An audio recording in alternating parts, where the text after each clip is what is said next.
नमस्कार, मैं Brajesh Singh, young Bharat news में आपका स्वागत है। मैं उत्तर प्रदेश के चुनावी हलचल को लेकर आज एक चर्चा करना चाहता हूं।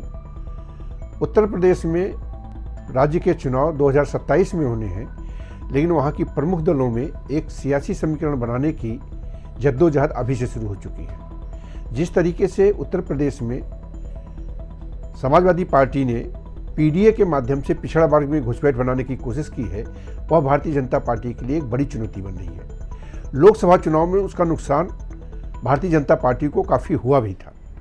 इन सारे नतीजों को ध्यान में रखते हुए अब उत्तर प्रदेश में भारतीय जनता पार्टी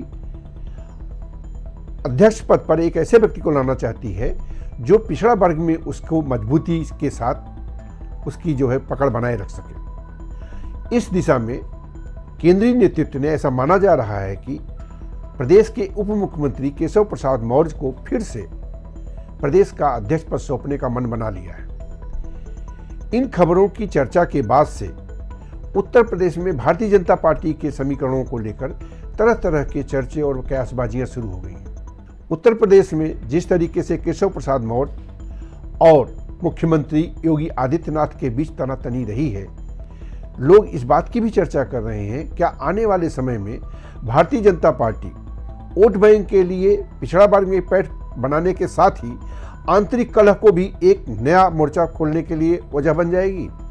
क्या होगा, इन सभी बातों पर आज हम यहाँ चर्चा करेंगे। चर्चा में हमारे साथ होंगे लखनऊ से वरिष्ठ पत्रकार हरिशंकर मिश्र जी। मिश्र जी, आपका स्वागत है। मैं ये जानना चाहता हूँ कि जो मीडिया में इस समय एक चर्चा है और ऐसा कहा जा रहा है कि अगले 1 हफ्ते में या 2 हफ्ते के अंदर उत्तर प्रदेश में भारतीय जनता पार्टी के अध्यक्ष के रूप में केशव प्रसाद के मौर्य के नाम की घोषणा कर दी जाएगी। इन खबरों के पीछे की सच्चाई क्या है और यह फैसला भारतीय जनता पार्टी के लिए वर्ष 2027 में होने वाले विधानसभा चुनाव के लिए कितना कारगर होगा, जिस चीज़ को ध्यान में रखकर पार्टी इस तरह का फैसला लेने जा रही है, ले सकती है, इस बारे में मैं सबसे पहले आपकी टिप्पणी चाहूँगा। जी ब्रजेश जी, ये चर्चाएं चल रही हैं और पिछले 15 दिनों में तेज हुई हैं। इसके पीछे कारण भी यह है कि भाजपा का प्रदेश अध्यक्ष बदला जाना है, अध्यक्ष की ही बातचीत होनी है पूरी। तो केशव मौर्य को इसलिए लाने की कोशिश हो रही है भाजपा के पास क्योंकि सपा की पीडीए की राजनीति ने पिछले चुनाव में भाजपा को बड़ा धक्का दिया है और केशव मौर्य पिछड़ों के भाजपा में पिछड़ों के सर्वमान्य नेता माने जाते हैं, क्योंकि इनका बैकग्राउंड संगठन का है। इसलिए ये माना जा रहा है कि अगर ये आएंगे तो संगठन को मजबूती मिलेगी और हम पिछड़ों को आगे ला करके आगे सपा और बाकी गठबंधन का मुकाबला कर सकेंगे।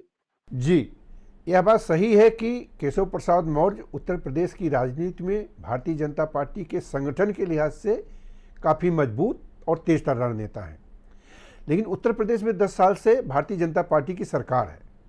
उस सरकार का नेतृत्व करने वाले योगी आदित्यनाथ से उनका 36 का आंकड़ा रहा है और ऐसा माना जाता है कि शुरुआत से ही मुख्यमंत्री पद के लिए मौर्य की काफ़ी मजबूत दावेदारी रही है और वह पद न मिल पाने के कारण आंतरिक राजनीति के चलते वह लगातार सरकार के खिलाफ या सरकार से मत भिन्नता के साथ जुड़े रहे हैं।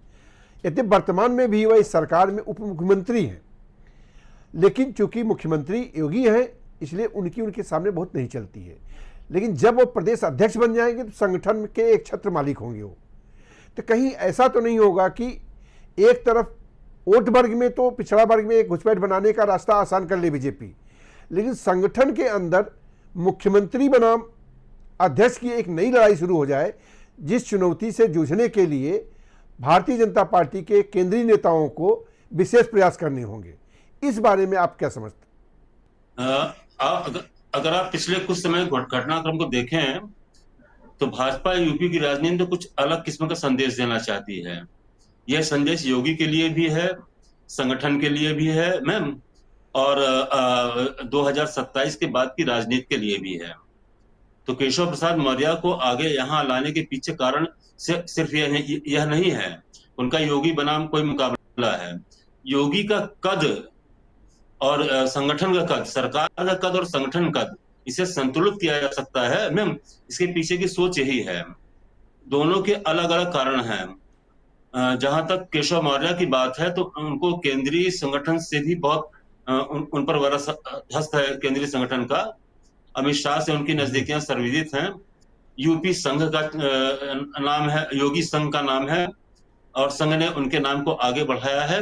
लेकिन अब कहीं ना कहीं संघ और भाजपा में कुछ न कुछ अंदर कुछ खिचड़ी पक रही है। इस वजह से केशव बनाम योगी को और हवा दी जा रही है, ना कि इसे रोकने की कोशिश की जा रही है। मीडिया में जो खबरें आ रही हैं उन चर्चाओं के पीछे जो आधार माना जा रहा है, जिसके आधार पर चर्चा अचानक तेज हो गई है फिर से, पिछले हफ्ते केशव प्रसाद मौर्य दिल्ली आए थे और यहाँ उन्होंने रक्षा मंत्री राजनाथ सिंह से और केंद्रीय गृह मंत्री अमित शाह से अलग अलग मुलाकात की। और इन्हीं मुलाकातों के आधार पर मीडिया में एक खबर आनी, चूँकि अभी किसी भी नेता का इस तरह का कोई बयान on the record of the record नहीं है कि फैसला क्या हुआ और क्या होने वाला है, तो निश्चय ही वो केंद्र की पसंद है, वो केंद्र की पसंद से ही आ रहे हैं। क्या इस चीज़ को ये भी माना जाए कि योगी को अब उत्तर प्रदेश से आगे की कोई राह मिलने वाली है?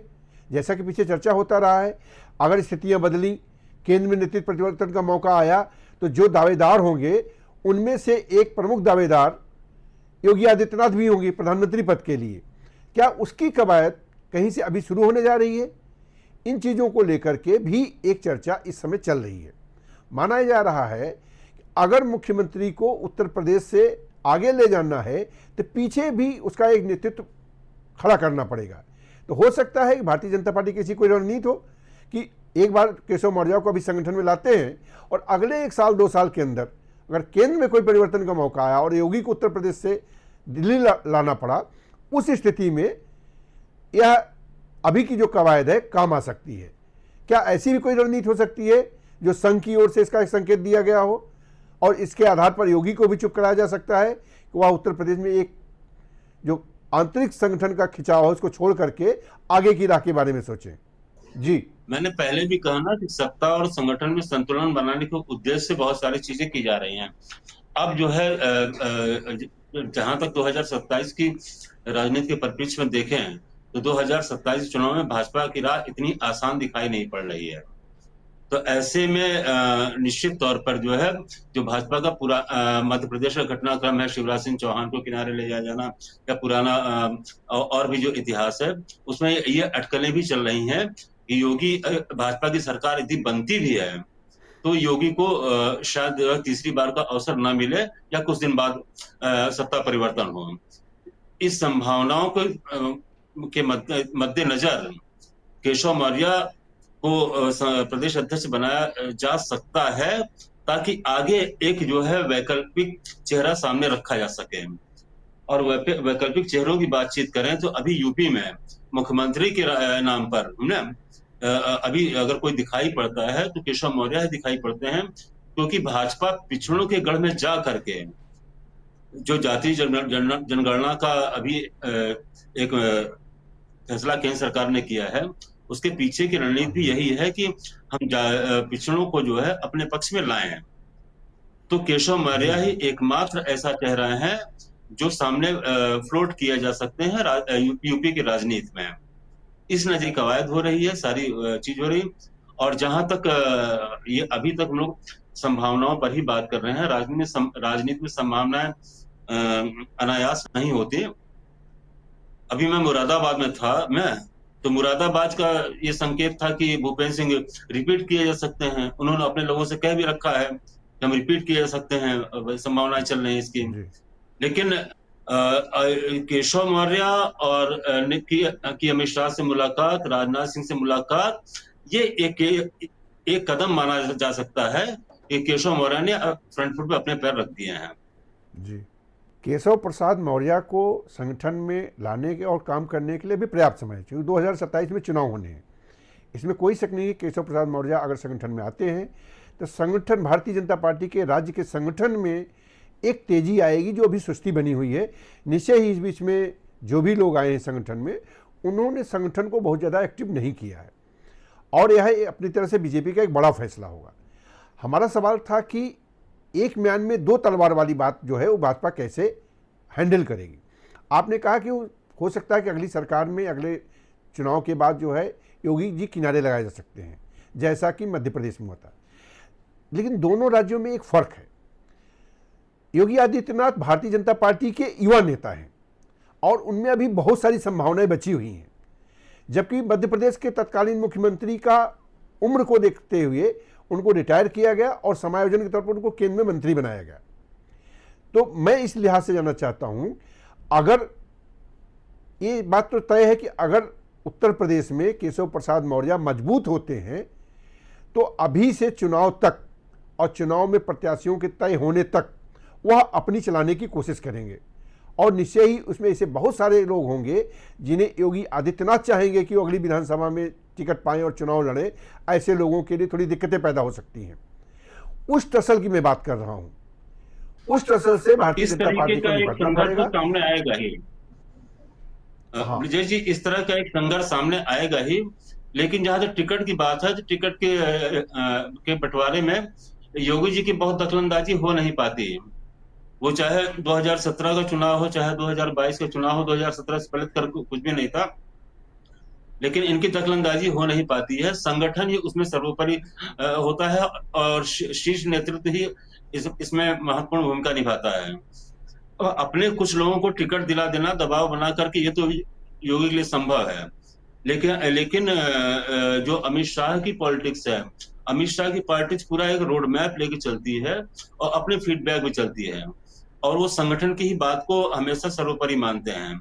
वो सरकार की बात को कभी भी सर्वोपरि नहीं मानते तो दबाव बना के टिकट दिलाया जा सके। मैम, तो जहां तक चुनाव में इस तरह के टिकट बंटवारे में एक मैन और दो तलवारों की बातचीत हो रही है, एक मैन और दो तलवारें भाजपा के हर राज्य में आपको देखने को मिलेंगी, ये रहती हैं। ये सत्ता संतुलन बनाए रखने के लिए ऐसा किया भी जाता है।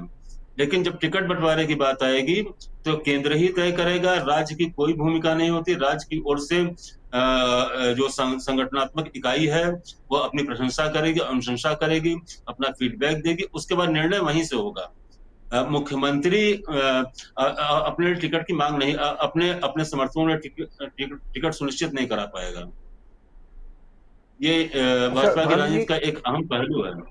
जी, भारतीय जनता पार्टी का कोर वोट बैंक जो सदैव माना जाता रहा है वह सवर्ण माने जाते रहे, बनिया, पंडित और ठाकुर। केशव प्रसाद मौर्य की बनिया, पंडित, ठाकुर में कोई बहुत पैठ नहीं है। मैं तो कहूँगा कि कहीं तक उनकी स्वीकार्यता भी नहीं है।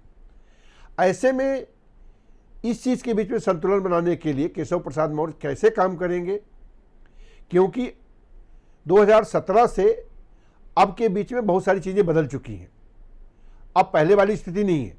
2017 में जब केशव प्रसाद मौर्य काम कर रहे थे, भारतीय जनता पार्टी लंबे समय से विपक्ष की राजनीति कर रही थी और सत्ता में आने के लिए पार्टी के अंदर एक बड़ी चाह थी, और उस समय प्रधानमंत्री मोदी का भी जनता के बीच में आज की अपेक्षा बहुत ज़्यादा प्रभाव था।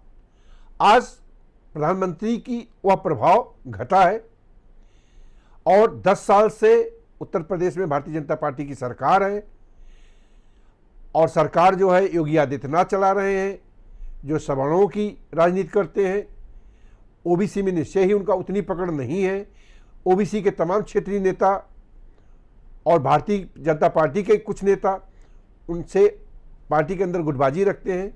इन हालात से निपटने में केशव प्रसाद मौर्य के लिए एक बड़ी चुनौती होगी।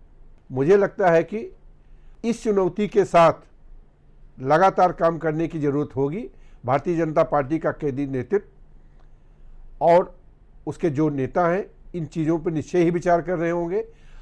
अब आने वाले हफ्ते में देखना होगा इस पर क्या फैसला होने वाला है। ऐसा माना जा रहा है कि संसद का मानसून सत्र शुरू होने के ठीक पहले केंद्र में भारतीय जनता पार्टी के अध्यक्ष की नियुक्ति की घोषणा होगी, और साथ ही या उसके कुछ ही दिन के अंदर उत्तर प्रदेश में भी नए अध्यक्ष के नाम की घोषणा हो सकती है। और इसके साथ ही उत्तर प्रदेश की राजनीति में बहुत कुछ चीज़ें बदलती हुई दिखेंगी, और तब तक उसका हम इंतजार करते हैं क्या होने वाला है। धन्यवाद।